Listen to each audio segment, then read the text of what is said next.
Yo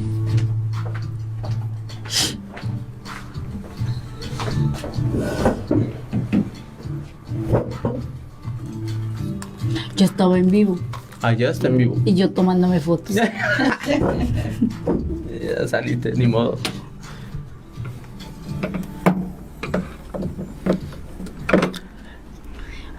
Muy bien, muy buenas tardes a todos nuestros queridos radioescuchas. Estamos desde Infinita Radio, desde la 102.7 FM, aquí para todo el bello pueblo de Juchitán. Estamos una vez más, hoy sábado, casi empezando las 6 de la tarde con un nuevo episodio de tu programa, Esperanza para la Familia. Estamos contentos, felices porque vamos a empezar una nueva serie y le doy la bienvenida aquí a mi queridísima esposa Monse. ¿Cómo estás? Bienvenida. Hola, gracias amor, y contenta porque ya estamos empezando nueva serie. De verdad que esto de las historias de la Biblia, aunque sabemos que han sido relatadas por mucho tiempo, y justo hoy la que vamos a platicar, hasta película hay, que yo me acuerdo que la vi hace y me gustó muchísimo. Es una de las historias más bonitas, más conmovedoras y romanticonas también, pero tenemos que empezar. Ya toca romanticismo, ¿no? Ya la vez pasada fue drama, fue tragedia, envidia, traición. Fue un thriller eso, lo de la vez pasada, ¿no? Recuerden que venimos hablando aquí en Esperanza de Familia, todos esos temas relacionados que puedan contribuir para las familias de hoy en día. Hay un atentado contra la familia, contra todo este sistema, vamos a llamarle así, pero aquí en Esperanza para la Familia estamos en toda la intención de brindar una palabra que dé esperanza, que dé alivio, que ayude, que pueda ser de motivación, y que también podamos identificarnos, porque todas las familias vamos a necesitar en algún momento dado que intervenga nuestro Padre Celestial, que nos ayude en medio de nuestras debilidades. Y así va a ser también con la historia que traemos hoy, que es la historia de Ruth, y específicamente vamos a iniciar con Noemí, y es una historia de suegras, nueras, es una historia de mira qué cosa, pero se pone bonito. Esperamos que puedas ayudarnos también a compartir. Le damos la bienvenida a las personas que nos están viendo a través del Facebook Live. Gracias por estar sintonizando en este momento este programa. Ayúdanos a compartir ahí en tus redes sociales, y estos capítulos también están siendo transmitidos para Infinita Radio también, y damos gracias a Dios por esta oportunidad.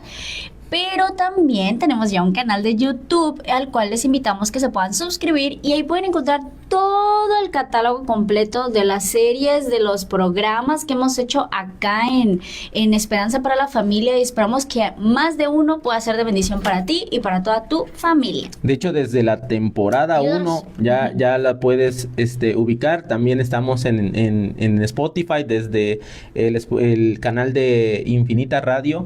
Puedes escuchar también toda la primera temporada que estuvimos aquí desde el año pasado, ¿verdad? Comenzamos, sí. Si no mal recuerdo, fue en marzo, ¿no? Este marzo cumplimos un año de haber iniciado Esperanza para la Familia. O sea, llevamos un año y medio de programas, y ya están en Spotify, están todos desde que comenzamos Esperanza para la Familia, pero en YouTube ya tenemos todos los que se han hecho videos. Entonces sí. Ahí los puedes checar. Ya también. A partir de los en vivos ya los puedes seguir, ya no hay pierde, para que no le pierdas al hilo a las series. y sí, de hecho está disponible la última serie, que fue Historias Familiares, donde hablamos acerca de sangre de mi sangre, ¿no? ¿Te acuerdas? Y ahorita toca hablar precisamente de esta historia hermosa, que es la del libro de Ruth. En la Biblia hay un libro, son pocos los libros que tienen nombres de mujeres, pero pues sabemos que Dios es especial cuando se trata de ensalzar estas historias donde una mujer tiene el protagonismo, ¿no? Entonces, la mayoría... Y que no caigamos en esa tendencia loca, voy a decirlo así, de darle al feminismo como que todo ese realce, que no es que esté mal, y tú vas a darte cuenta que a través de la historia de Ruth podemos ver cómo Dios ama a la mujer. El diseño de la mujer es súper especial, y en lo personal es una historia que disfruto muchísimo, pero hoy específicamente se llama Desde Cero, ¿cierto? Ah, sí, el episodio de hoy, ahí lo puedes ver aquí arribita, se llama Desde Cero. Estos son los nuevos episodios de esta serie. La serie la llamamos Amor que Redime. Y es que esta historia se centra precisamente en la redención. Ujú. ¿Qué es la redención? Y vamos qué mejor que cuando no entiendes una palabra o cuando la escuchas por primera vez, que se te ejemplifique, ¿no? ¿De qué trata el amor redentor o el amor que redime? Esta historia la puedes encontrar en el libro de Ruth capítulo 1. En el Antiguo Testamento, en la época de Ruth, estamos hablando en una época donde todavía Israel como nación no tiene un rey. Recordemos que en esa época el pueblo judío había ya desplazado y conquistado este territorio que en su momento Dios le promete a Abraham, a Isaac, a Jacob, le promete inclusive a los descendientes de Jacob que le cambia el nombre precisamente, le dice a Israel, oye, tus hijos son los que van a heredar esta tierra prometida, y ustedes tienen que ubicarse en la época donde ya Moisés ya sacó al pueblo de Egipto, ya los llevó por el desierto un buen tiempo.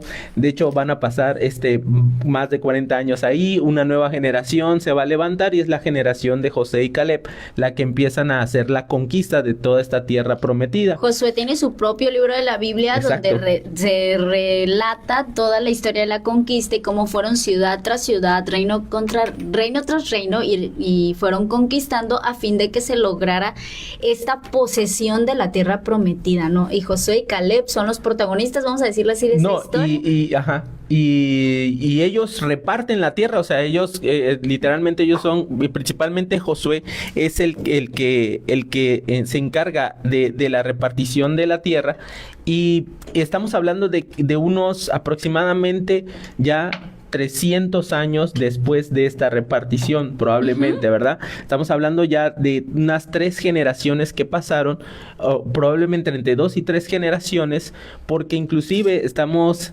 hablando de que ya hay, como eran tribus, cada tribu se le asignó un territorio. Entonces, en ese territorio, ya estaban establecidos, ¿no? Digamos, las regiones definidas de cada tribu. Y esta historia se centra precisamente en esta época donde la manera de gobernar de estas tribus era relacionada a consultar a jueces. Entre ciertos periodos de lo que iban viviendo, iban aconteciendo, en algún momento algunas de las tribus que si tenían pleito acá con los amalecitas, que eran otra nación, ¿no? Que si tenían pleito con los moabitas, que si tenían pleito por allá, madianita, Dios levantaba un juez. Siempre emergía un juez como a fin de librarlos de una guerra puntual o de algún problema que tuviera el pueblo, pero era por determinado tiempo. Mientras el juez estaba con vida y dictaba leyes o era como el guerrillero principal. Sí, ¿no? era como levantar un caudillo, pero para unir, y siempre esta era como que la figura de representar que Dios está con el pueblo de Israel. Pero el pueblo de Israel era terrible, o sea, el pueblo de Israel era una cosa que Dios desde la época de los mandamientos, o sea, desde la época de Moisés, Dios siempre le dijo a Moisés, mira, yo conozco a mi pueblo, Moisés, un día ellos se van a apartar de mí. Un día ellos irán en pos de dioses ajenos. Es más, aunque yo se los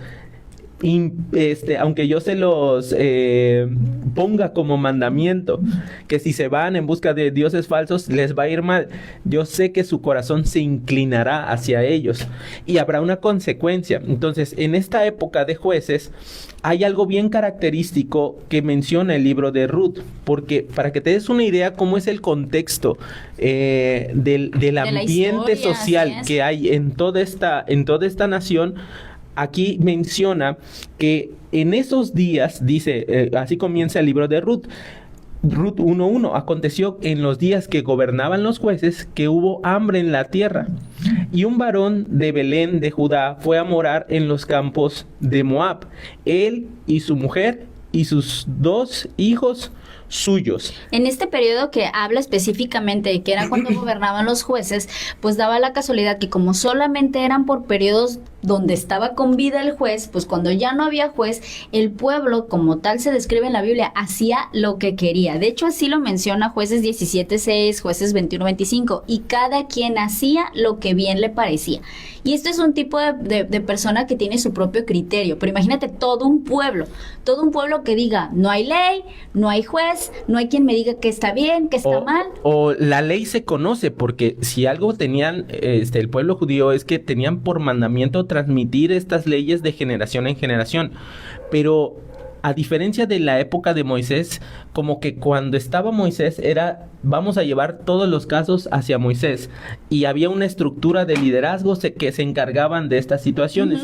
Pero en la época de los jueces era como que el corazón del pueblo era su propio juez, o sea, era su propia manera de hacer las cosas, de pensar primero en función a lo que era con respecto a tus necesidades. Eso.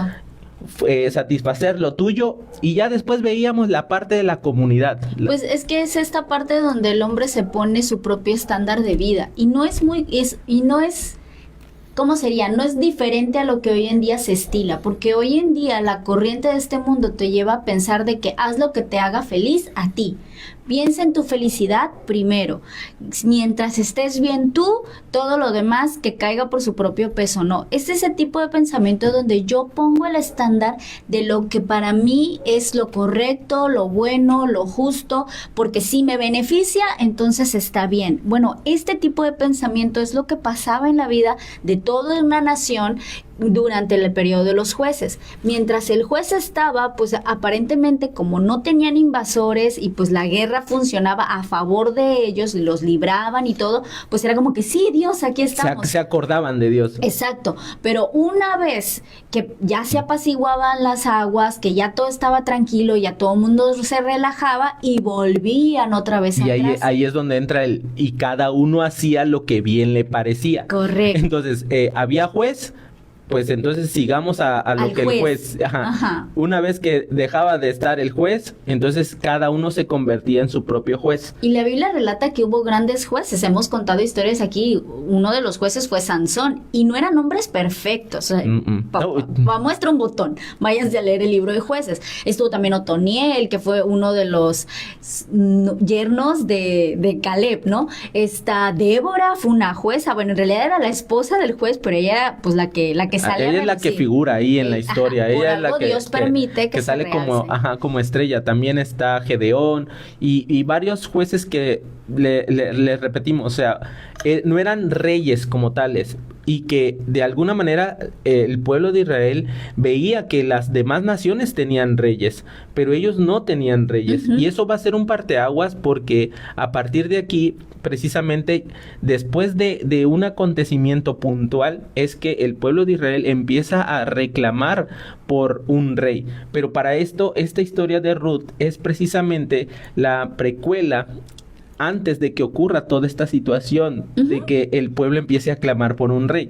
¿Y por qué es importante la historia de Ruth? Porque Ruth nos habla de el comenzar de cero.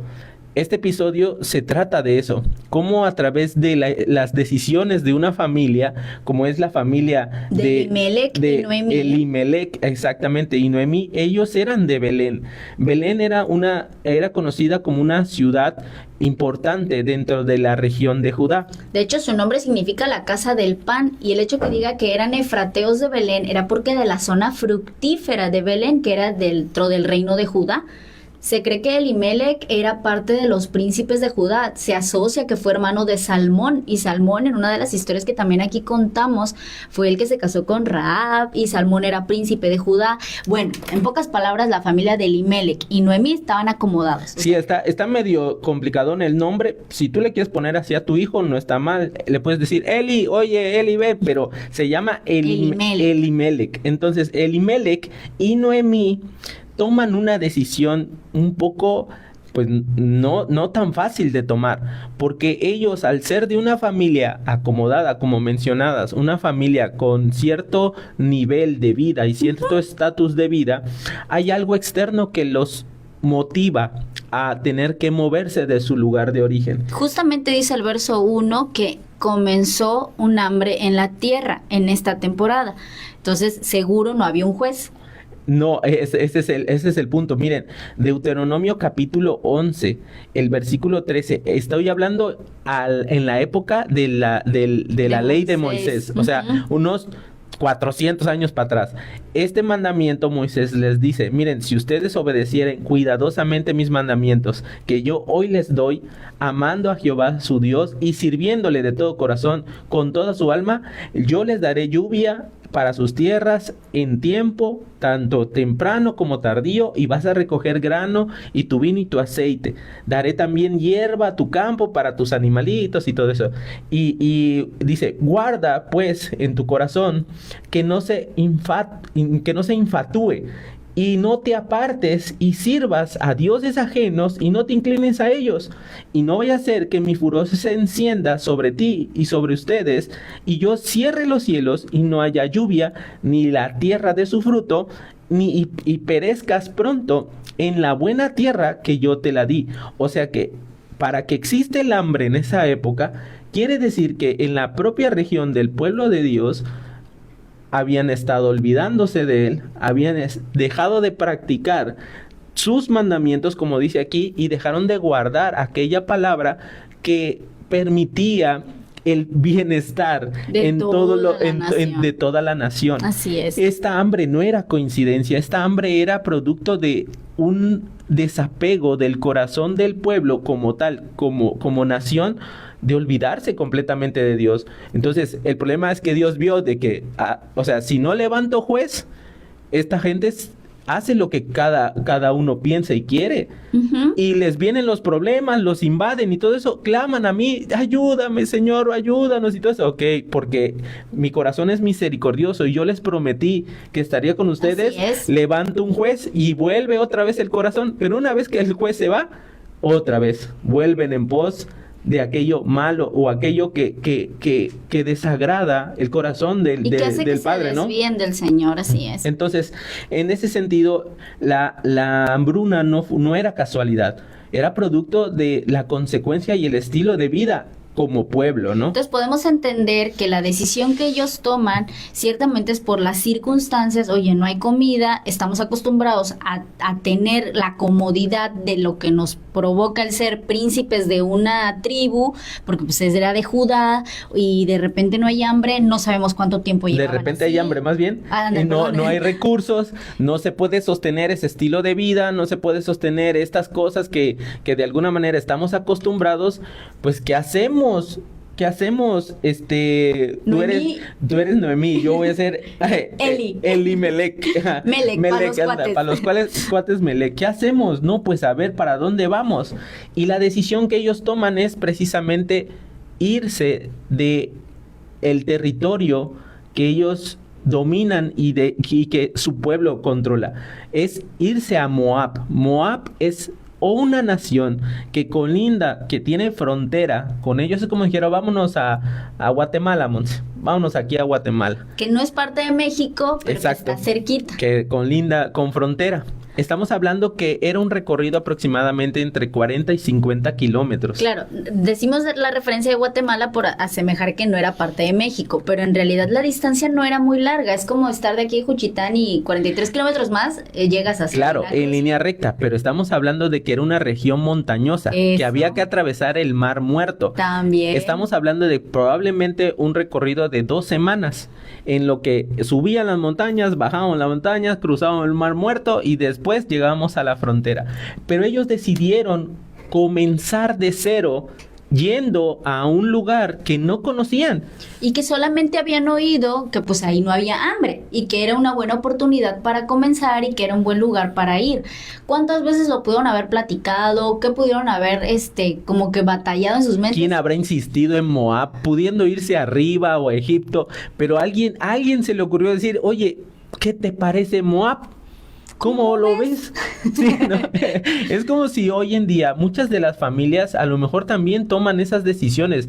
Ven que no hay trabajo, ven que no da el negocio, ven que la situación no pinta bien y de alguna manera la decisión hay que ejercerla ya porque la crisis alrededor es muy fuerte. No hay comida y antes de que esto se agrave y no vaya a ser que tengamos que hasta mendigar, entonces mejor vámonos de aquí. ¿Y por qué decidieron irse a Moab? No hay una explicación o hay una razón del por qué. Espiritualmente hablando, era el último lugar, yo creo, que debieron haber escogido. Moab es una tierra pagana. Moab tenía como culto de adoración el dios Quemos. El dios Quemos era el dios que exigía sacrificio de niños, donde los niños eran arrojados en columnas de fuego con tal de satisfacer exacto. la demanda de pureza, la demanda Moab viene de la historia, esta nación es producto de una relación incestuosa. ¿Se acuerdan de Lot y de Lot y el sobrino de Abraham? Una de sus hijas se mete con el papá cuando lo emborracha y nace este chico, ¿no? Y le ponen Moab. Moab significa es de mi padre. Entonces, es como el nombre que le da al bebé, ¿no? Y obviamente años atrás. Pero es que irse a Moab es como ir en contra de todos tus principios religiosos. Es como ir en contra de todo lo que bíblicamente tú sabes. Es como agarrar y decir, nos vamos a la India y nos vamos a hacer hindúes. Pero te bautizaste por la católica, te hiciste tu primera comunión, segunda comunión. Pero ahora Dios vaca. Pero ahora, exactamente, adiós a la asesina, adiós a todo eso, porque ahora vamos a venerar a los becerros, ¿no? Mira, a mí también se me asemeja esta decisión que toma Elimelech y Noemí. Es como cuando el matrimonio está en crisis, cuando se vienen los problemas, cuando pasan las cosas duras, porque a ellos les tuvo que haber pasado algo duro y ahorita vamos a ver por el nombre que le dan a sus hijos y toman la decisión de irse cuando ya estaban sus hijos ya habían nacido, ya contaban. Sí, ya eran 4 en el viaje. Exacto, entonces ahorita vamos con esa parte, pero a mí me pone a pensar este tipo de decisiones donde empieza la murmuración de otra gente, no, pues mejor divórciate, no, pues mejor cada quien vaya hacia un lado, no, pues mejor búscate ayuda de acá o qué sé yo, y vienen todos estos consejos y ojo, está bien escuchar consejos, opiniones, ok, está bien, pero que siempre prevalezca el consejo de la palabra de Dios, que siempre prevalezca el consejo donde hay temor de Dios, que siempre prevalezca el consejo que sea para unir, para sumar, para ayudar, no para dividir, para restar, para... Ahora, una de las razones por las cuales uno puede decir por qué se fueron para allá, probablemente llegó este rumor de decir, oye, ¿dónde hay comida? ¿Dónde podemos encontrar alimento? No, pues dicen que no.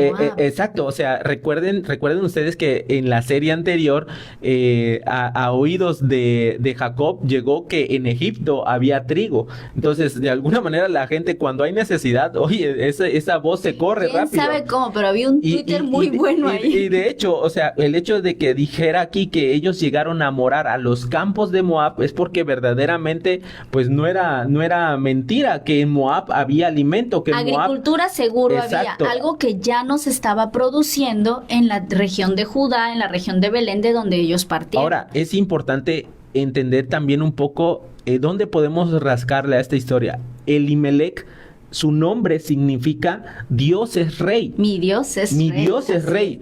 Pero a pesar de que su nombre significa mi Dios es rey, él está consciente de que está tomando una decisión que... opuesta totalmente. Sí, por su principio de ser judío, de ser hebreo, él no va a ir a morar a una tierra que Dios no se la ha dado, que no le pertenece, mucho menos a mezclarse con ese pueblo que por su tipo de creencia, por su tipo de religión, es totalmente abominable, y así lo describe, o sea, la palabra de Dios en los mandamientos lo describe. Para mí eso es abominación. De hecho, se llama ciudad de desperdicio, o sea... ¿Moab? Sí, ajá, o sea, es una manera en que simbólicamente le llaman también a Moab. Pero, o sea, eso es lo curioso, o sea, tomo una decisión, pero tomo la peor decisión que pude haber tomado. Ahora, ¿por qué? Bueno, porque sabemos en la historia lo que pasó, claro está. Y es que muchas veces no nos damos cuenta O quizá, mira, sí sabemos que es la peor decisión, o que no es lo que, no, quizá no la peor decisión porque no sabemos qué va a pasar, pero sí es lo que menos convenga en ese momento, o es lo que probablemente es lo más accesible. Probablemente era la frontera más cercana. A 40 porque kilómetros. A 40 kilómetros, porque si íbamos hasta el norte, no, hombre, nos salía peor el viaje. Si íbamos hacia el sur, no, olvídate, era todavía mucho, mucho peor. Tal vez entonces los chicos eran pequeños y por eso no se arriesgaron a irse más lejos. Probablemente, yo pienso que no, porque menciona que solamente estuvieron 10 años. Ya se Entonces, en ese sentido, cuando salen ellos, dice el nombre de aquel varón, que es la siguiente parte, ¿no? Que menciona. El nombre de aquel varón era Elimelech y su mujer Noemí. ¿Qué significa Noemí? Dulzura, amabilidad. No, hombre, esto es una mujer gentileza con patas. O sea, era una mujer súper amable, súper linda. Es más, yo creo que si vas a tener niña, ponle Noemí. Noemí significa una expresión de dulzura, ¿no? De gentileza. Pero fíjate cómo le ponen a sus hijos. El nombre de sus hijos era Malón y Kelión. Malón fue el primogénito y su nombre significa enfermizo o desgaste. ¡Guau! Sí, yo también me quedé con cara de ¿qué? ¿Sí? Y Kelión significa, por ahí lo tenías, ¿no? Fragilidad, enfermedad. Parece ser que lo que interpretan los estudiosos de la Biblia es que al parecer estos chicos eran cuates. Sí, se cree que pudieron haber sido cuates, gemelos, pero que nacieron con un problema, con una situación de salud un poco compleja. Sí, algo que normalmente puedes ver en la Biblia es que a la hora de dar nombres siempre daban un nombre de acuerdo al momento, a lo que estaban viendo, a lo que estaban a la situación contextual. Nací con mi último gemido, entonces al niño le pusieron gemido, así, pero en hebreo, ¿no? O sea, literalmente. Entonces, Malión y Kelión habla de que nacieron con una deficiencia, con una debilidad. Y yo pensaba, ¿no? Y pensábamos hoy, o sea, ¿cuántos padres se enteran en ese momento, como acá tus servidores, se enteran en ese momento que su hijo nació con un detalle, con una cuestión de algún problema, algún déficit, ¿verdad? Algo que les pueda definir inclusive para el estilo de vida que van a tener. Sí, porque digo, si nacen sus hijos bajo una condición de enfermedad, porque su nombre todo apunta a que había algún problema de enfermedad. Sí. Obviamente, y el estar en un lugar donde hay hambre en la tierra y venimos de una familia acomodada, no sabemos cómo reaccionar ante esta crisis y tenemos a los chicos así, vamos a echar vuelo a la imaginación, ¿no? Y por sentido común ellos dicen, pues me voy, vámonos. Vámonos porque efectivamente, o sea, de por sí, de nuestra vida o nuestras cosas giran en función al cuidado especial que requieren nuestros hijos y yo me imagino el estrés. O sea, imagínate tú como mujer en ese momento tienes a tus 2 hijos que tienen que recibir una alimentación especial, tienes que comprar un tipo de aparato especial, tienes que utilizar un medicamento especial, tienes que tener algo que puntualmente está ligado al tipo de vida que adquieres producto de esa enfermedad o de esa discapacidad. Mira, no nos vamos tan lejos. ¿Cuántas familias hoy en día hay? Cada vez por las redes sociales nos enteramos más de familias de tengo un niño autista y hay esta corriente de los niños arcoíris donde perdieron quizás a un bebé, o sea, y todas las familias, y hay matrimonios que cuando viene un niño con alguna enfermedad, en lugar de fortalecerlos o en lugar de... Sí, se vuelve una crisis. Se vuelve una crisis que incluso puede llegar a la disolución. O sea, tú puedes ver en redes sociales cuántas mujeres no dicen, o sea, me dejó porque mi hijo está autista y no sabe cómo tratarlo, ¿no? O el padre se queda al cuidado del hijo enfermo y la mamá dijo, no, mejor yo me voy. Niños que nacen con algún desperfecto y son rechazados en el hospital o los dejan abandonados fuera. Con un familiar o no se quieren hacer cargo, o sea, como este problema se suscita hoy en día por la misma razón de que el ser humano no ha cambiado a lo largo de los años. Podemos pensar que evolucionamos o que mejoramos en ciertos aspectos sociales y en ciertos aspectos tecnológicos, filosóficos y un montón de cosas, pero nuestra naturaleza directamente del corazón del hombre, lo que es el hombre, repite comportamientos, o sea, repite situaciones. Caída. O sea, te digo, aquí está claro el mandamiento: no vayas a esta región, no te mezcles con ellos. Lo siento mucho, pero yo tengo 2 niños que tienen necesidades especiales, y si allá me están diciendo que hay comida, y si allá me están diciendo que voy a poder sobrevivir, y si allá me están diciendo que voy a poder salir adelante, pues ya, o sea, ya el mandamiento, pues vamos a dejarlo como eso es pura religión.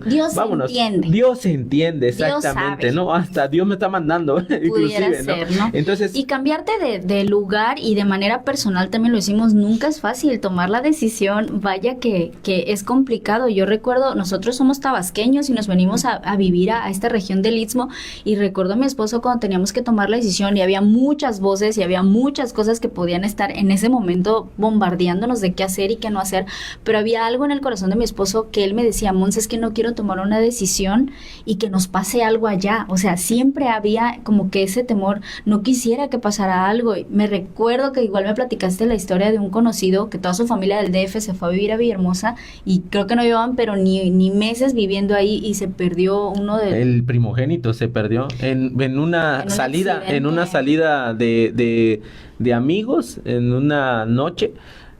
En lugar, sale con nosotros en el vehículo de nosotros, pero en un momento se cambia y se pasa a una camioneta, y desgraciadamente esa camioneta quisieron volantearon, quién sabe qué cosa quisieron hacer, y él venía en la esquina y se estrella contra un árbol. O sea, la decisión de haberse ido a vivir a Tabasco por un mejor salario, por una mejor paga, por una mejor condición, tú dices, ¿en qué momento, no? Esto se pudo haber evitado. Y aquí hay una cuestión muy terrible, porque aquí, mira, no sé si Elimelech está consciente de que está yendo en contra de todo lo que Dios puede hacer para prosperar. Sí. Así que de alguna manera, mira, esto te lo quiero decir porque nosotros hacemos comúnmente esto: a la buena de Dios. Ya Dios dirá, a ver, si me sale bien, pero que Dios me bendiga. O sea, ya de antemano hay una advertencia de parte de Dios: no vayas allá, no te mezcles allá. O sea, no hay necesidad de hacer lo que es en contra, porque hasta cierto punto se puede volver como tentar a Dios. Uh-huh. ¿Me explico? O sea, sí, es como tentar a Dios, porque ya te dice que no vayas, no te mezcles. Y aún así, Elimelech dice, vámonos. Y Noemí, que es dulzura, que es... lo que tú digas, papito lindo, lo que tú quieras, mi amor, sí, yo mi amor, te sigo, yo voy contigo hasta el fin del mundo. Vente, maloncito, vente, que leoncito. Vente, que león, vámonos, que león, agarren sus juguetitos, agarren tus cosas, lo que puedan llevar, pero estamos hablando de empezar de cero. Y llegan a Moab. O sea, Dios guarda esa familia en el transcurso, a pesar de que están yendo en contra, quizá de la voluntad de Dios, pero ahí es la disyuntiva de decir, pero Señor, o sea, ¿qué hago? Pero no están buscando del Señor. ¿Mm? No están tampoco ellos volviendo al Dios que va a suplir, o al Dios que sabe por qué están pasando todas estas situaciones. Y ahí vemos cómo Dios respeta el libre albedrío. O sea, yo te puedo dar un mandamiento, yo te puedo decir cuál es mi voluntad, pero yo no te voy a obligar. Y si tú no consultas, o si tú no buscas la sabiduría, ajá, el conocimiento de las cosas, bueno, yo te di ese derecho a ti de escoger entre la vida y la muerte, entre hacer lo bueno y hacer lo malo, entre hacer lo correcto y lo incorrecto. Entonces, esta familia sale, llega hasta Moab, llegan bien y se quedan allí y empiezan a habitar como la vida de cada quien, o sea, la vida de alguien que llegamos y ahora qué sigue, ¿no? Y empiezan a conocer el movimiento de Moab, llegan a un lugar que entendemos que por llamarse los campos de Moab, pues seguro había agricultura en ese tiempo, quizás era lo que tenían que trabajar, aprenden quizás la cultura, todo, porque es una nación completamente extraña para ellos. Hasta idioma distinto. Exacto, pudo haber sido distinto, la religión es distinta, muchas cosas empiezan a ser diferentes para ellos, y aquí lo importante de esto es que bueno, algo que podemos resaltar es que se van juntos, o sea, es algo que por lo menos puedes decir, ahí va la familia. ahí va la familia. Ahí van los 4. Dios me lo bendiga. ¿Cuándo nos vamos a ver? Probablemente la intención de Elimelech era, bueno, en lo que pasa todo este problema del hambre, en lo que pasa toda esta situación, pues nos vamos, aunque sea un poco para salvaguardar la familia y la vida de ellos, ¿verdad? Estaba yo leyendo que en el verso 2 donde dice, y se quedaron allí, otra traducción dice, y habitarían allí. La palabra con la que está escrito en hebreo es que estaba la intención de que no fuera permanente, o sea, sí tenían la intención de vamos un ratito en lo que se calman las aguas o en lo que regresan las aguas porque no había nada y volvemos a nuestro lugar de origen, ¿no? Volvemos a Belén. Pero ¿qué pasa en el verso 3? En el verso 3 dice... O sea, imagínate, ya más van 2 versículos de la historia. ¿Cuántos episodios llevamos en José? Y aquí está el contexto puntual, ¿no? O sea, ya están allá, están adaptándose, estaba todo esto, vamos bien, a ver, los niños se sienten mejor, parece que el ambiente pues les favorece y todo eso, van creciendo, ya están mayor de cierta manera y de repente ocurre la primer tragedia. Y murió Elimelech, marido de Noemí, y quedó ella con sus 2 hijos. ¡Oh, qué terrible!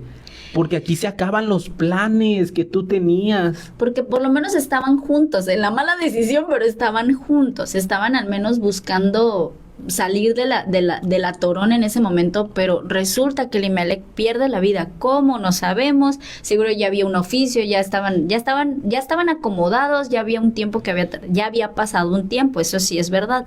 Pero muere Elimelech. Y en el caso de Noemí, que viene de Judá, pues ella se ve a sí misma como una mujer viuda. Pero el problema es cómo regreso el cuerpo de mi marido allá. Porque toda su familia, tanto de él como de ella, eran de Judá.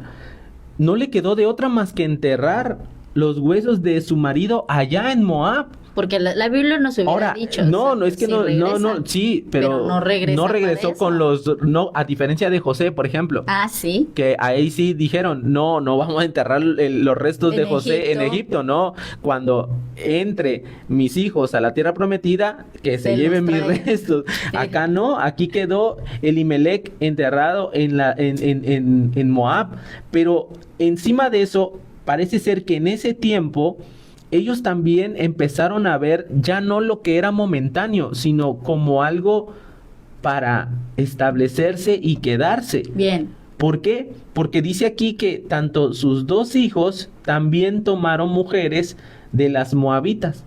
O sea que ya estaban avanzaditos de edad. Exacto, por eso te digo. Ya había pasado un tiempo. Ellos de alguna manera tenían esta condición física, tenían esta condición humana que marcaba cierta debilidad, que marcaba cierto aspecto, pero habían logrado al menos llegar a la edad adulta, que en ese entonces pudiéramos mencionar como edad apta para casarse. Pero eso no termina ahí. La mujer, que es Noemí, que acaba de enviudar, parece ser que hay una situación que durante esos 10 años que están en Moab, algo ocurre con Malón y Kelión. Malón y Kelión se casan y Kelión se casa con Orfa y Malón se casa con Ruth. Y estas mujeres eran moabitas. O sea que para la hora de escoger mujeres ya no estaba Elimelech, que era lo que mencionamos hace rato. Ya no estaba como que el papá, el patriarca, el papá, ayúdame a decidir, el consejo de un varón. Se fueron con el consejo que Noemí, o sea, voy a decirlo así, Noemí les dio el visto bueno. Si es que le consultaron también, no sabemos, ¿verdad? Pero ella al final dice, los cuales tomaron para sí, porque ella se quedó con sus 2 hijos, tomaron para sí mujeres moabitas. Si la consultaron, si no la consultaron, pues ya no sabemos, ¿verdad? Pero Orfa y Ruth comienzan a ser ahora parte de la familia de Noemí. Y durante 10 años así estuvieron, conviviendo como una familia, con tradiciones judías, pero en un lugar moabita. Pero seguro... Imagínate esos, no sé, ¿qué te gusta? A lo mejor había un día para celebrar a Quemos.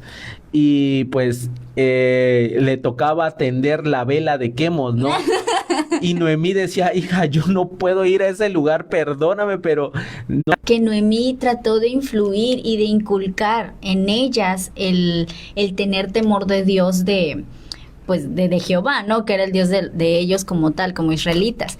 Pero pues es que sí, es que te puedes imaginar el ambiente familiar en el que ya se está formando, en el que se están haciendo. Más adelante en la historia vamos a ver cómo esta relación de nueras y suegras, pues se va construyendo, porque después de estos 10 años, dice la Biblia, que mueren también los dos. No, pero antes de eso, o sea, ¿cómo Noemí tiene que hacerse cargo de esos dos hijos? De esos dos hijos en esa etapa, uh-huh. Porque ahí ella tiene la oportunidad de decir, ¿qué hago? ¿Regreso al lugar de mis parientes? Porque ya están grandes los muchachos, le pudieron haber apoyado para regresar. ¿O qué hago? En una de esas, los muchachos no quisieron tampoco regresar. Ya se adecuaron. Ya tenemos una vida aquí. Ya aquí tengo a mis amigos de la prepa, ya voy a entrar a la universidad, aquí estoy con ellos. O sea, ya mamá, no tienes esa decisión, ya quizá no cae en ti. Ey. Ya esa decisión es más mía que tuya.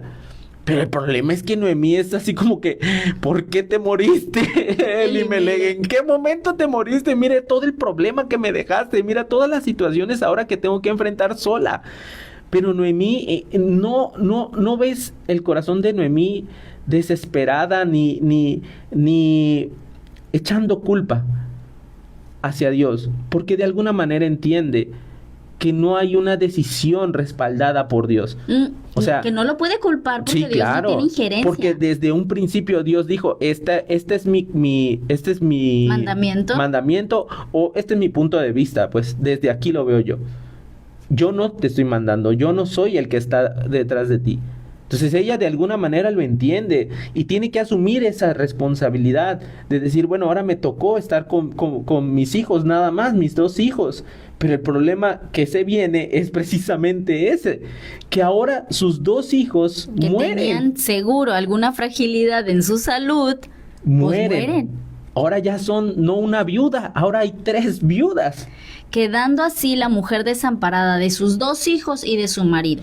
Ya era viuda por parte de su esposo, ¿no? Porque había perdido a su esposo, pero ahora mueren los hijos que por ley estaban, no quiero usar la palabra obligados, pero de cierta forma comprometidos, vamos a decirlo, con la responsabilidad de ser el sustento de su madre. Algo que la ley judía ya había dejado establecido. Y si hay algo que podemos ver a través de la palabra es que el estado de la viudez para el Señor ha sido importante desde siempre. Aquí es importante mencionar esto. Ellos no están en territorio judío. Ahí en Moab son otras reglas, son otras leyes. Pero a nivel de la región, de toda esa zona, una viuda era una condición muy, muy vulnerable. Uh-huh. Muy vulnerable. Estamos hablando que tanto se cataloga la viudez como la orfandad dentro del rango más vulnerable en esta estructura de sociedad. Pero espérame, no nada más es viuda. Ok, fui viuda, murió mi marido, pues mis hijos se harán cargo. Así es. Pero ahora ya te quedaste sin hijos.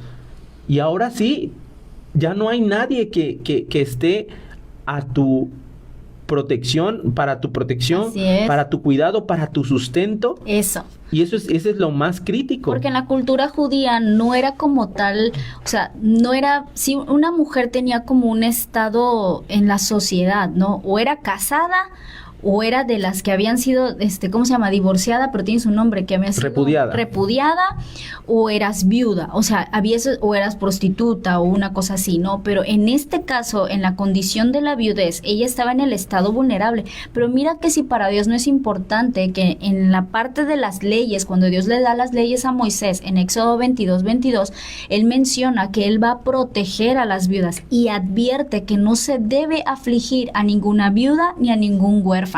Nuevamente ves después, años después de la historia de Ruth, a un David que relata en un Salmo 68, el Salmo 68, donde dice, Dios es el padre de huérfanos y es el defensor de las viudas. O sea, la Biblia siempre ha asociado el término de la viudez como alguien que necesita protección y cuidado. Más adelante, ya después de la historia de Jesucristo, con los apóstoles tienen reglas para la atención y el cuidado de las viudas. Que pertenecen a las distintas iglesias que se van formando acerca de, porque para Dios siempre en su corazón ha sido atender la necesidad. Este grupo vulnerable para mí, o sea, Dios diciendo, entendemos esto, ¿no? Mi corazón se mueve a favor de este grupo vulnerable. Podrán olvidarse los familiares, podrán olvidarse la sociedad podrá olvidarse inclusive el gobierno y todo eso, pero yo soy el primero en defender la causa de las viudas y de los huérfanos, ¿no? Mira que en Santiago 1:27, no sé si lo podemos buscar y citarlo, o antes de que lo citemos, en la parte que les mencionaba de Éxodo 22, en lo que lo buscamos, dice que si alguien afligía a una viuda, Dios mismo está diciendo, yo escucharé su clamor. En Santiago 1:27, la palabra de Dios enseña que la religión que se espera, y mira que es un término que yo no sé si te ha pasado a ti, seguro que has escuchado que dicen, es que ser cristiano, era una frase célebre, ser cristiano no es una religión, ser cristiano es tener una relación, y lo decíamos como que era tu dicho, ¿no? De yo no tengo una religión porque yo tengo una relación con Jesús. Ok, sí, pero Santiago 1:27 hace la aclaración, ¿lo tienes ya? Sí, que no es bueno, tengo la versión Reina Valera, dice, la religión pura y sin mácula delante del Padre es esta. O sea que si hay como tal una religión o si hay como tal algo que en nuestra fe tuviéramos que estar practicando. Otras versiones habla la verdadera piedad. O sea, la piedad se entiende como el actuar como si fuera Dios. El actuar piadoso. El actuar piadosamente, ¿no? De la manera más pura y sincera y genuina. Así es. Para con alguien. Dice, esta es visitar a los huérfanos y a las viudas en sus tribulaciones y guardarse sin mancha del mundo. Yo he escuchado fundaciones que se dediquen, o hemos visto, ¿verdad? Fundaciones que se dediquen a la atención de los huérfanos. Hasta ahorita, no sé, y si alguien me pueda, ¿habrá alguna fundación dedicada para las viudas, para mujeres viudas que en verdad estén necesitadas?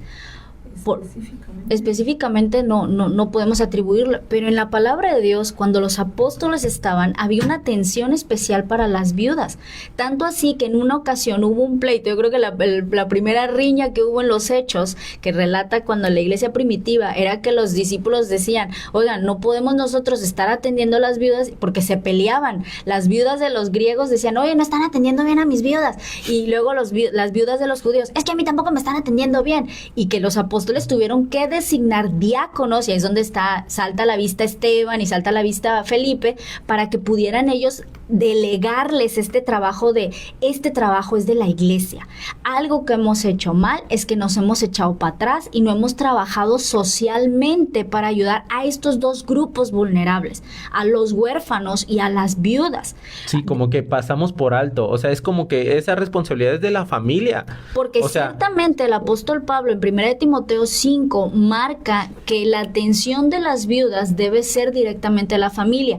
Dice que atendamos a las viudas que en verdad lo son. Es más, a las viudas jóvenes les decían que se vuelvan a casar.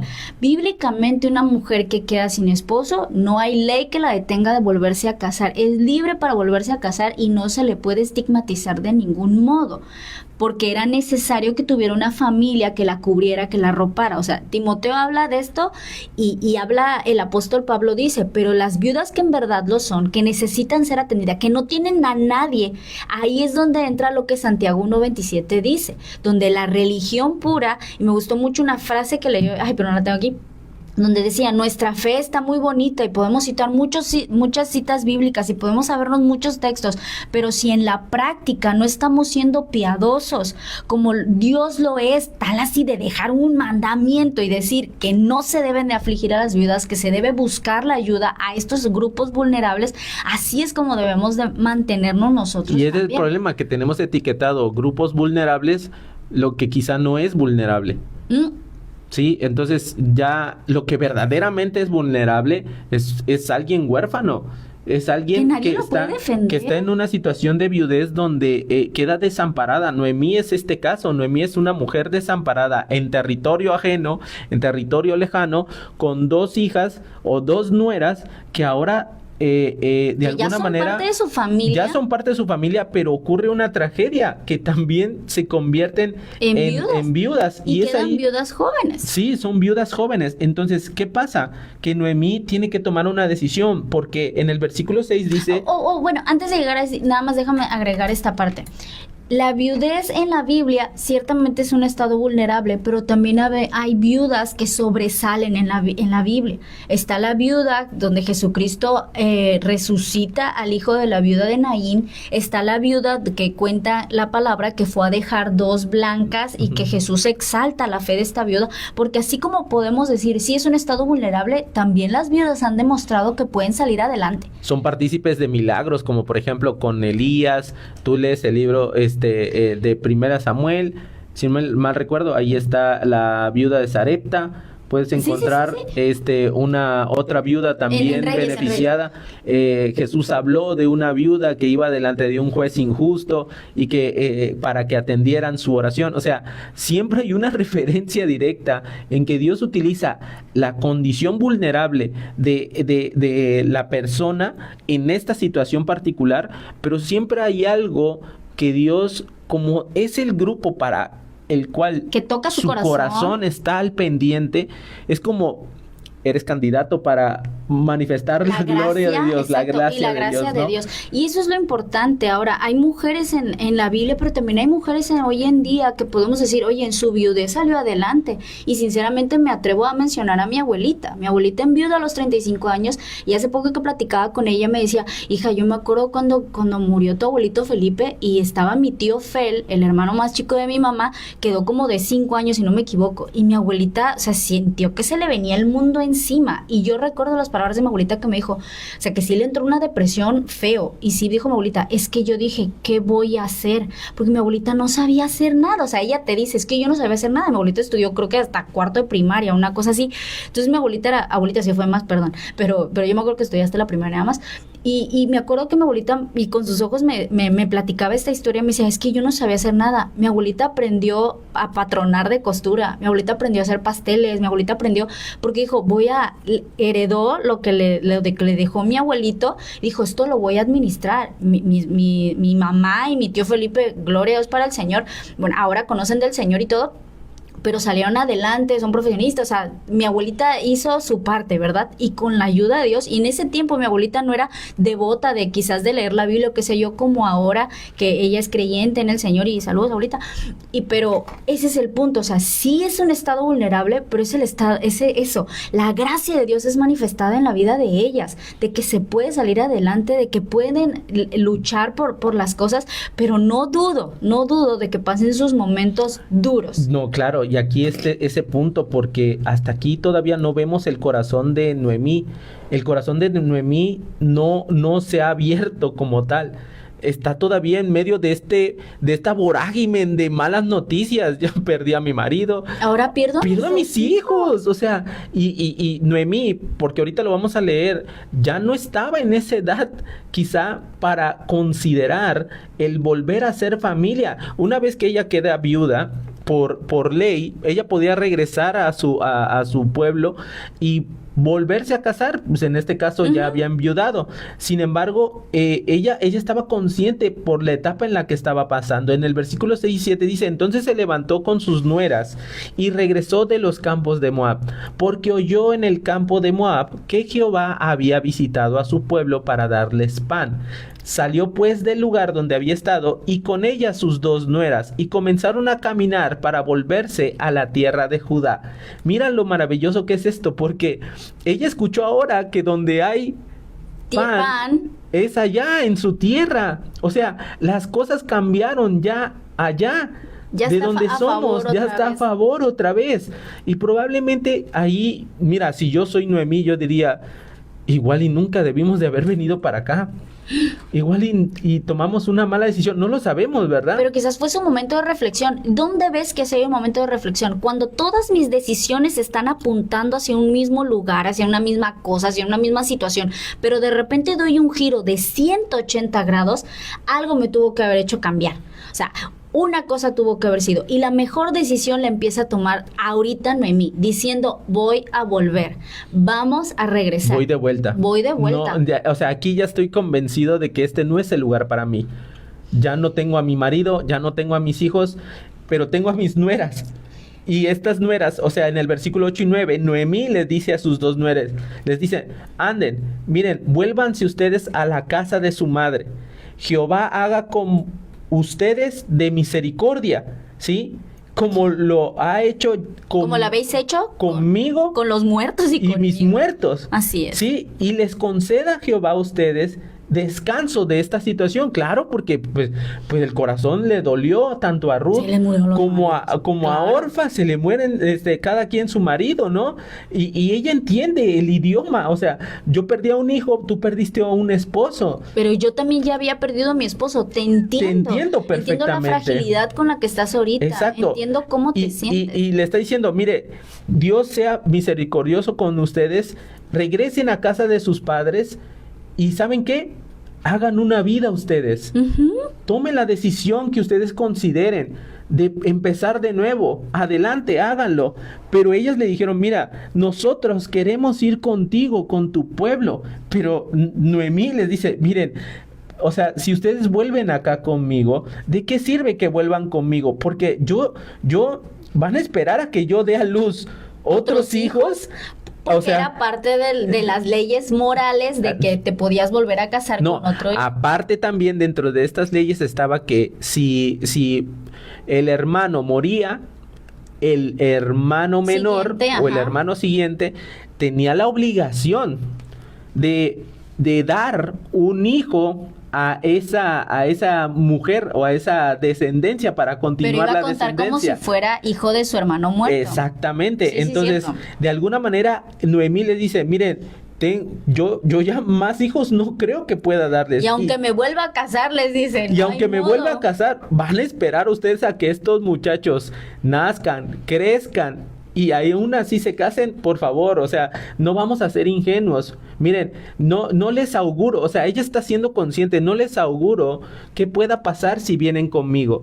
No va a depender de mí. Es más, vamos a hacer la condición más baja a donde vamos, ¿sí? Porque como viudas no nos espera nada bueno. Aquí todavía ves hilachas de esa dulzura que hay o que describe el nombre de Noemí, porque no te voy a atar a lo que yo sé que me espera por esta mala decisión. Mira, me conviene que al menos 2 chamacas me sirvan.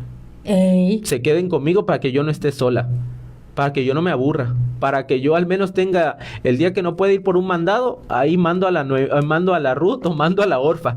No sé, pero estas chamacas me conviene que no se separen de mí.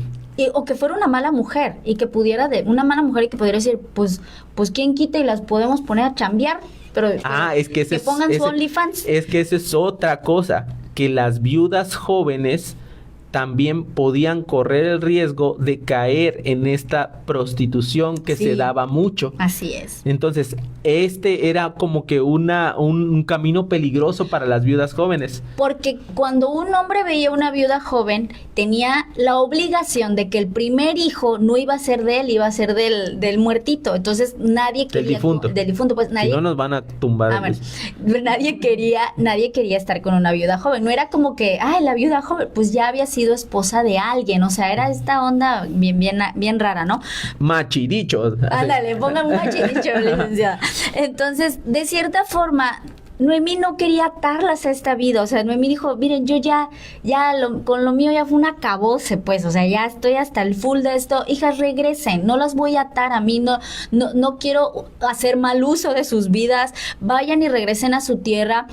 Orfa y Ruth lloran y esto te demuestra que se había logrado un vínculo con Noemí, o sea que Noemí había practicado quizás muchos actos de bondad, de amor, de gentileza, algo se había logrado en la relación de ellas, porque dice aquí que lloraron desconsoladamente, no Noemí, no te vayas, yo me quiero quedar contigo, o sea, no te vamos a dejar sola, queremos ir contigo, o sea, porque quizás sí lograron verla como una mamá, porque algo bonito pasó entre fue una buena suegra. Fue una buena suegra, fue una mujer que de alguna forma le estaban ellas agradecidas con Noemí, al grado de decir, vamos contigo, Noemí, no, es más, podemos regresar a casa de nuestros padres y todo eso, pero no, claro que ella no está siendo egoísta, ella está diciendo, ustedes tienen derecho todavía a hacer una vida nueva. ¿Y dónde ves que Noemí está haciendo conciencia de todas estas decisiones que la llevaron al punto en que está viviendo ahorita? En el verso 13, Noemí dice, no, hijas mías, es mayor amargura la que tengo yo que ustedes, pues la mano de Jehová ha salido contra mí. Ella sabe que esta condición en la que se encuentra es producto de sus decisiones y sabe, mira, esto no puede ser otra cosa más que Dios haciéndome ver las consecuencias de mis malas decisiones. Probablemente aquí ya estoy en una condición en la que no debí dejar la tierra prometida, porque Dios de alguna manera iba a hacer algo siempre. Si Él nos había dicho de confiar en Él y esperar en Él, pues solamente era una cuestión de tiempo. Era volver nuestro corazón a Dios, y toda la nación estaba en contra de Dios, y por eso vino el hambre a la tierra. Nuestra familia tenía que haber hecho las cosas diferentes, no salir corriendo hacia Moab. Ellas alzaron otra vez su voz. Cuando Noemí les vuelve a decir esto de que hay una mano contra ella, vuelven a alzar su voz y lloran. Orfa, y Orfa significa dura cerviz. Orfa besa su cuello y besa a su suegra, y le dice, ok, yo me voy. Mas Ruth se queda con ella. Aquí hay algo importante. Mira, el corazón de Noemí se expresa no en el alejarse más de Dios. Ya se alejó yéndose a Moab. Aquí el corazón de Noemí es de decir, ya, creo que ya la regué. Creo que verdaderamente para eso. Ese es el punto. O sea, puedes ser una buena persona, dulce, amable, gentil, pero no es lo mismo ser humilde. Porque la humildad requiere reconocer tus errores, reconocer tus fallas, bajar la cabeza y decir, ay, no, creo que no fue buena decisión. Aunque yo me saliera de mi casa diciendo, no te preocupes, mamá, yo voy a hacer lo que yo quiera y vas a ver que me va a ir bien y todo eso. Y das el portazo, ¿no? Y te vuelves ese insolente, grosero, y probablemente te vaya bien un tiempo y todo eso, pero un día Dios es claro, te hará volver al punto de partida. Porque todo lo que el hombre sembrare, eso mismo tiene que cosechará. volver a la restauración. Eso es parte del proceso, pero es más fácil cuando hay un corazón que reconoce que no ha hecho bien las cosas. Y Noemí está haciendo eso. Cuando ella dice, Jehová ha sido contra mí, no es si estuviera amargada, ahí se queda en Moab. Y pues, ¿qué Jehová? Ni que nada, ya yo me hago moabita, me convierto a la religión. Alabe Quemos. Me vuelvo Quemosita. Sirvienta de Quemoc, ¿no? O sea, y no, pero ves un corazón diciendo, voy a volver a mi tierra, voy a volver al lugar donde volveré a estar cerca de Dios en Judá, porque necesito restaurar esa relación, necesito restaurar el estar bien primeramente con Dios. No me queda nada, no me queda marido, y probablemente nos venimos siguiendo la intuición de Elimelech, tratando de que pues a lo mejor allá los chicos ya crezcan, hagan su vida. Pero definitivamente no, o sea, vamos de vuelta, regresemos, busquemos verdaderamente el propósito de Dios. Ya fueron 10 años y probablemente no era lo que esperábamos, pero hay un corazón que está dispuesto a volver, hay un corazón que está dispuesto a regresar, y eso es lo que motiva a una de estas dos nueras. La motivación principal, vemos que Orfa dice, bueno, pues como que tienes razón, ¿no? Mejor yo sí me regreso con mis papás. Y allá me busco mi esposo moabita y muchas gracias, Noemí, la verdad es que eres una gran mujer. Formidables. Gracias, una pena lo que nos pasó, pero ojalá nos volvamos a ver. Pero Ruth es esa mujer que está dispuesta a no dejar. Es esa mujer que dice, no me importa mi futuro. No me importa mi futuro o mis planes o lo que yo pueda hacer como solución. Algo había pasado durante ese tiempo que vivió con Noemí, porque la frase que ella dice es, no me ruegues que te deje, no me ruegues que me aparte de ti, porque a donde quiera que tú fueras, iré yo, y donde quiera que vivas, viviré. Y es que Noemí le insiste, porque le dice, he aquí tu cuñada se ha vuelto a su pueblo, Vete tú tras ella. Ve con ella, no. Ella insiste verdaderamente, ese es lo mejor para ti. Pero aquí ves a una Ruth diciendo, es que ante los ojos de tuyos y de cualquiera, puedes decir, oye, chamaca, empieza tu vida de nuevo, estás joven, mira, te va a ir bien y todo eso. Pero no quiero eso. Yo quiero la compañía porque usted, Noemí, me ha hecho sentir como una hija. Y me ha modelado a Dios. Y se lo dice, o sea, le dice, no, porque no me voy a apartar de ti, porque donde quiera que tú fueres, iré yo, y donde quiera que vivieres, viviré. Tu pueblo será mi pueblo, tu Dios será mi Dios. No lo que aprendí, no lo que en Moabita sé hacer, sino lo que tú me enseñaste, Noemí. Yo quiero seguir el ejemplo de esa piedad, de esa dulzura, de esa amabilidad que vi en ti. Yo quiero ser en lo que me estaba convirtiendo por ser parte de tu familia. Entonces, en ese sentido, Ruth dice, pues bueno, ¿quieres ir conmigo? Bueno, vamos vamos de vuelta, ¿no?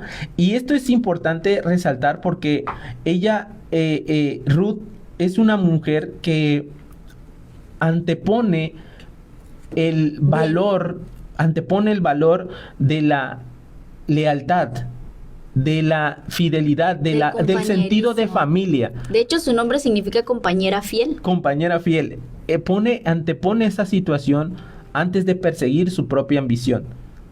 Orfa dice, no, yo me regreso y... Tienes razón, ¿no? O sea, te voy a extrañar mucho, pero probablemente en una semana ya te extrañe menos. Algo había pasado ya en el corazón de Ruth. La verdad es que esta historia está preciosa. Y dice, termina esta historia, cuando ellas llegan a Belén, la gente de Belén las reconoce, te mencionábamos, ¿no? Ellas eran gente reconocida, gente de cierto estatus, pero ahora pues la ven conmovida, la ven, oye, ¿qué pasó? Se fueron 4 y regresan 2, y no regresan los 3 que se fueron, o sea, ¿qué pasó? Y decían, ¿no es esta Noemí? Ya no la reconocían. Y ya ella les dice, miren, no me llamen más Noemí, dulzura, no me llamen más esta sensación, llámenme Mara, porque en grande amargura me ha puesto el Todopoderoso. Yo me fui llena. Pero Jehová me ha vuelto con las manos vacías. ¿Por qué me llamaréis Noemí? Ya que Jehová ha dado testimonio contra mí y el Todopoderoso me ha afligido. Pero ahora vuelve con Ruth, con una hija. Aunque en ese momento vemos que Noemí está reconociendo sus errores, está reconociendo sus faltas. Yo me fui con manos llenas, pero regreso con manos vacías. Regreso a partir de otra vez comenzar de cero, empezar de cero. Ahora ven por qué le pusimos desde cero. Empezar de cero en medio de una situación donde ya no soy yo solamente. Viene Ruth que, hija, agradezco tu corazón, que quieras estar conmigo. Agradezco que renuncies a tu derecho de empezar una vida. Acá no te puedo ofrecer nada, acá no tengo nada, acá literalmente vengo con manos vacías. Pero ¿sabes a qué vengo? A restaurar mi relación con Dios. A volver a Dios, a volver a mi único refugio, a volver al lugar seguro, a volver a lo que me queda solamente de lo que puedo agarrarme. Ya no tengo más de dónde sujetarme y necesito recuperar otra vez esa sensación de sentirme parte del pueblo de Dios, parte de los escogidos de Dios. Entonces, en este punto, tienes ya a Noemí centrada en una humildad, en un corazón entregado a Dios, en un corazón diciendo... Con una amargura en su corazón, pero con una necesidad ya de buscar a Dios nuevamente. Hasta ahorita vamos a llegar con la historia de Ruth y de Noemí. Ya no están su esposo y sus hijos, pero no te puedes perder el siguiente episodio porque vamos a estudiar más de la relación que se construye de estas mujeres dos solitas, vulnerables, en medio de una nación, de un territorio que al menos es familiar para Noemí, pero no tanto para Ruth. Entonces vamos a ver, gracias a las personas que estuvieron hoy conectadas, gracias por dejarnos su comentario. Por favor, ayúdenos a compartir y no se pierdan el siguiente episodio el próximo sábado. Vamos a seguir aprendiendo a través de la vida de estas grandes mujeres y ver cómo Dios se manifiesta en esta familia. Un saludo a todas las personas que nos escucharon desde Mazatlán, desde Tabasco, desde Mérida, desde Villahermosa, Tabasco, allá por la frontera también Tenosique, hasta Salina Cruz también. Recuerden, el próximo sábado, primero Dios, en punto de las 6 de la tarde, continuamos con este episodio desde cero, desde Infinita Radio, la 102.7 para todo Juchitán y sus alrededores. Dios te bendiga y recuerda que siempre habrá esperanza para la familia. Adiós. Corro, vuelo, me acelero. Listo. Tic, tic, tic, tic, tic, tic.